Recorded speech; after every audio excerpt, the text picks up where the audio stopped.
ದೊನ್ನೆ ಬಿರಿಯಾನಿನ ತುಂಬ ಜನ ತುಂಬ ವೆರೈಟೀಸಲ್ಲಿ ಮಾಡ್ತಾರೆ. ಆದರೆ ನಾನು ಯಾವ ರೀತಿ ಮಾಡ್ತೀನಿ ಅಂತ ಈ ವಿಡಿಯೋದಲ್ಲಿ ತೋರಿಸ್ಕೊಡ್ತೀನಿ.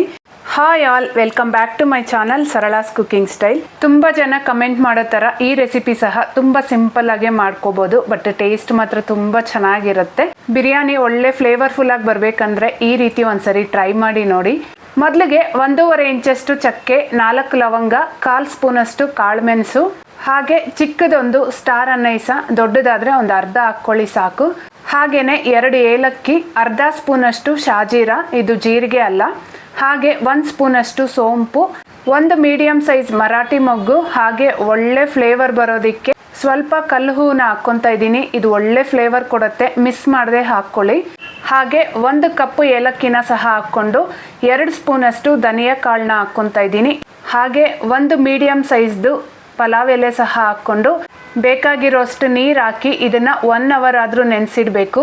ಈ ಸ್ಪೈಸಸ್ನೆಲ್ಲ ಈ ರೀತಿ ನೆನೆಸಿ ಮಾಡೋದ್ರಿಂದ ಒಳ್ಳೆ ಫ್ಲೇವರ್ ಬರುತ್ತೆ. ಹಾಗೇನೆ ತುಂಬಾ ಸ್ಪೈಸಸ್ ತಿಂದ್ರು ಕೆಲವ್ರಿಗೆ ಎದೆ ಉರಿ ಬರುತ್ತಲ್ವಾ, ಆ ರೀತಿ ಹಾಕ್ದಿರ ಇರುತ್ತೆ ಅಂತ. ನಂತರ ಚೆನ್ನಾಗಿ ವಾಶ್ ಮಾಡ್ಕೊಂಡಿರೋಂಥ ಅರ್ಧ ಕೆಜಿ ಚಿಕನ್ಗೆ 2 ದೊಡ್ಡ ಸ್ಪೂನ್ ಅಷ್ಟು ಮೊಸರು, 1/4 ಸ್ಪೂನ್ ಅರಿಶಿನ, ಅರ್ಧ ಸ್ಪೂನ್ ಅಚ್ಕಾರದ ಪುಡಿ, ಹಾಗೆ ಸ್ವಲ್ಪ ಉಪ್ಪು ಹಾಕ್ಕೊಂಡು ಇದನ್ನು ಸಹ ಒಂದು ಅರ್ಧ ಗಂಟೆಯಿಂದ 1 ಅವರ್ವರೆಗೂ ನೆನೆಸಿಟ್ಕೋಬಹುದು.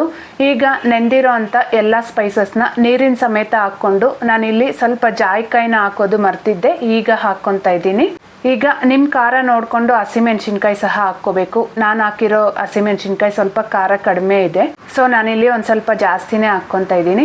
ನಂತರ 1 ಹಿಡಿಯಷ್ಟು ಕೊತ್ತಂಬರಿ ಸೊಪ್ಪು, ಹಾಗೆ 1 ದೊಡ್ಡ ಟೇಬಲ್ ಸ್ಪೂನ್ ಅಷ್ಟು ಕಸೂರಿ ಮೇಥಿ ಹಾಕ್ಕೊತಾ ಇದ್ದೀನಿ. ಇನ್ ಕೇಸ್ ಹಸಿ ಮೆಂತ್ಯ ಸೊಪ್ಪಿದ್ರೆ ಅದನ್ನೇ 1 ಹಿಡಿ ಹಾಕ್ಕೋಬಹುದು. ಹಾಗೆ 1 ಇಂಚ್ ಶುಂಠಿ, 1 ಗಡ್ಡೆ ಬೆಳ್ಳುಳ್ಳಿ, 1 ಹಿಡಿಯಷ್ಟು ಪುದೀನ ಸೊಪ್ಪು ಸಹ ಹಾಕ್ಕೊಂಡು ಇದನ್ನ ನುಣ್ಣಗೆ ರುಬ್ಬಿ ಇಟ್ಕೋಬೇಕು. ನಂತರ ಸ್ಟವ್ ಮೇಲೆ ಕುಕ್ಕರ್ನ ಇಟ್ಕೊಂಡು ಎಣ್ಣೆ ಹಾಕಿ, ಎಣ್ಣೆ ಚೆನ್ನಾಗಿ ಬಿಸಿ ಆದ್ಮೇಲೆ ಪಲಾವ್ ಸ್ಪೈಸಸ್ ಹಾಕ್ಕೋಬೇಕು, ಅವಾಗ ಫ್ಲೇವರ್ ಚೆನ್ನಾಗಿ ಬಿಟ್ಕೊಳತ್ತೆ. ಹಾಗೇನೆ 2 ಮೀಡಿಯಂ ಸೈಜ್ ಈರುಳ್ಳಿನ ಸಹ ಸಣ್ಣದಾಗಿ ಹೆಚ್ಚಿ ಹಾಕ್ಕೊಂಡು ಈರುಳ್ಳಿ ಚೆನ್ನಾಗಿ ಬ್ರೌನ್ ಕಲರ್ ಬರೋವರೆಗೂ ಫ್ರೈ ಮಾಡ್ಕೊಂಡ್ರೆ ಬಿರಿಯಾನಿ ಟೇಸ್ಟ್ ಚೆನ್ನಾಗಿರುತ್ತೆ. ಹಾಗೇನೆ ನಾವು ರುಬ್ಬಿಟ್ಟಿರೋ ಅಂಥ ಮಸಾಲೆನ ಸಹ ಹಾಕ್ಕೊಂಡು ಇದೆಲ್ಲ ಹಸಿ ವಾಸನೆ ಹೋಗಿ ಎಣ್ಣೆ ಬಿಟ್ಕೊಳ್ಳೋವರೆಗೂ ಚೆನ್ನಾಗಿ ಫ್ರೈ ಮಾಡ್ಕೋಬೇಕು. ನಂತರ ನಾವು ಈಗಾಗಲೇ ನೆನೆಸಿಟ್ಟಿದ್ದಂಥ ಚಿಕನ್ನ ಸಹ ಹಾಕ್ಕೊಂಡು ಚೆನ್ನಾಗಿ ಮಿಕ್ಸ್ ಮಾಡಿಕೊಂಡು ಚಿಕನ್ನಲ್ಲಿರೋಂಥ ನೀರೆಲ್ಲ ಬಿಟ್ಕೊಂಡು ಚಿಕನ್ 3/4 ಭಾಗ ಬೇಯೋವರೆಗೂ ಚೆನ್ನಾಗಿ ಬೇಯಿಸ್ಕೋಬೇಕು. ಈ ಟೈಮಲ್ಲೇ ರುಚಿಗೆ ಬೇಕಾಗಿರೋಷ್ಟು ಉಪ್ಪು ಸಹ ಹಾಕ್ಕೊಂಡು ಇದನ್ನ ಪ್ಲೇಟ್ ಮುಚ್ಚಿ ಚಿಕನ್ನಲ್ಲಿರೋ ಎಣ್ಣೆ ಎಲ್ಲ ಬಿಟ್ಕೊಂಡು ಚೆನ್ನಾಗಿ ಕುಕ್ ಆಗೋವರೆಗೂ ಫ್ರೈ ಮಾಡ್ಕೋಬೇಕು. ಈ ರೀತಿ ಮಾಡೋದ್ರಿಂದ ಬಿರಿಯಾನಿ ತಿನ್ನೋವಾಗ ಚಿಕನ್ ಪೀಸಸ್ ತುಂಬ ಸಾಫ್ಟ್ ಆಗಿರುತ್ತೆ. ಈಗ ನಾನಿಲ್ಲಿ ಈ ಗ್ಲಾಸಲ್ಲಿ 1.5 ಗ್ಲಾಸಷ್ಟು ಅಕ್ಕಿನ ಮೊದಲೇ ನೆನೆಸಿ ಇಟ್ಕೊಂಡಿದ್ದೆ. ಸೊ 1.5 ಗ್ಲಾಸ್ ಅಕ್ಕಿಗೆ 3 ಗ್ಲಾಸಷ್ಟು ನೀರನ್ನ ಹಾಕ್ಕೊಂಡು ನೀರನ್ನ ಚೆನ್ನಾಗಿ ಕುದಿಯಕ್ಕಿಡಬೇಕು.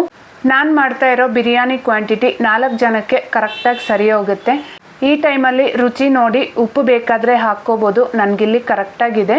ಈಗ ನೆನೆಸಿಟ್ಟಿರೋ ಅಂಥ ಅಕ್ಕಿನ ಸಹ ಹಾಕ್ಕೊಂಡು ಚೆನ್ನಾಗಿ ಮಿಕ್ಸ್ ಮಾಡಿ 1 ಸ್ಪೂನ್ ಅಷ್ಟು ತುಪ್ಪನ ಸಹ ಹಾಕ್ಕೊತಾ ಇದ್ದೀನಿ. ಹಾಗೆ ದೊನ್ನೆ ಬಿರಿಯಾನಿ ಒಳ್ಳೆ ಟೇಸ್ಟಲ್ಲಿ ಬರಬೇಕಂದ್ರೆ ಟೊಮೆಟೊ ಬದಲು ಕೊನೆಯಲ್ಲಿ ಅರ್ಧ ಹೋಳಷ್ಟು ನಿಂಬೆ ರಸನ ಸಹ ಹಿಂಡಿ ಚೆನ್ನಾಗಿ ಮಿಕ್ಸ್ ಮಾಡಿ ಕುಕ್ಕರ್ ಮುಚ್ಚಳ ಮುಚ್ಚಿ 1 ವಿಷಲ್ ಕೂಗಿಸ್ಕೊಂಡ್ರೆ ಸಾಕು. ಸಕ್ಕ ಟೇಸ್ಟಿಯಾಗಿರೋ ಅಂಥ ದೊನ್ನೆ ಬಿರಿಯಾನಿ ರೆಡಿ ಆಗುತ್ತೆ. ಇಷ್ಟ ಆಯ್ತಾ? ಹಾಗಾದರೆ ನೀವು ಟ್ರೈ ಮಾಡಿ. ಹಾಗೆ ಮಿಸ್ ಮಾಡದೆ ವಿಡಿಯೋನ ಲೈಕ್ ಮಾಡಿ, ಹಾಗೆ ಚಾನಲ್ನ ಸಬ್ಸ್ಕ್ರೈಬ್ ಮಾಡಿ. ಬಾಯ್.